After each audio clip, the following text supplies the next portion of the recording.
As a longtime Cardinal season ticket holder, I can tell you that tailgating before these games, especially in preseason and early season, is absolutely brutal.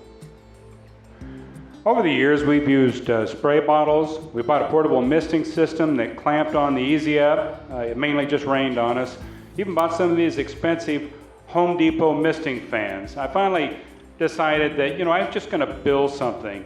Looked around on the internet. I saw a lot of different designs. They basically were mostly the same thing. They were ice chester buckets with a fan blowing down on ice.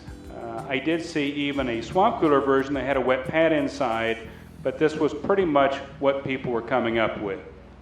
As an alternative, I thought about maybe just buying a purpose-built cooler air conditioner like an Icy Breeze, but after investigating a little further, I determined this thing would be way too weak to overcome the Arizona heat. So I decided to go ahead and just build one myself.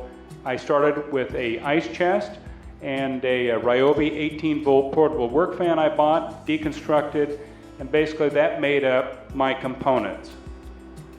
All in all, it came out pretty good, but I soon found out what everybody else does, that within about 10 minutes the ice is melting and this thing's blowing hot air, and it's a piece of crap.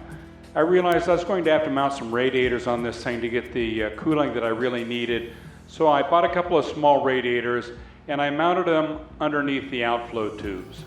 I also added an insulated divider to keep the hot air off the ice. I figured since I already had a pump, I might as well add one more radiator underneath the fan to cool the incoming air, and it really helped a lot, at least if you're 2 inches away from the outflow tube. The problem I had now was I had the airflow of an asthmatic dwarf. The Ryobi fan could not push the air through the 3 radiators, so I set out to find something that would. After much trial and error, I came across a couple of real high flow blowers. These things were awesome. I was able to mount them under the airflow tubes, tied them to a variable speed rheostat so I could turn them up or down as I need, and they work awesome. On game day, usually we tailgate for a couple hours, so usually we're running this thing at about an hour and a half before we fold up and head into the stadium. Usually running it at about half speed. The blowers are so strong that that's as fast as you really need to run them. It'll blow out a really strong amount of cold air at half speed while keeping the noise level down so it's easy to carry on a conversation around it. We often have people that walk by and happen to see this thing and walk over and ask about it, put their hands in front of them. They're always amazed at how cold the air is blowing out of this thing. It really is very effective. I mean, if you can stay cool tailgating on an asphalt parking lot in Arizona, this thing will keep you cool anywhere. Now here's a brief video showing the cooler in operation. Also, I'm going to show the use of a digital thermometer so you can get an idea of what the temperature differential is between the incoming and outgoing air. If you have any questions about any of this, there'll be an email address at the end of the video. You're more than welcome to write me. Thank you. Hope you enjoyed it.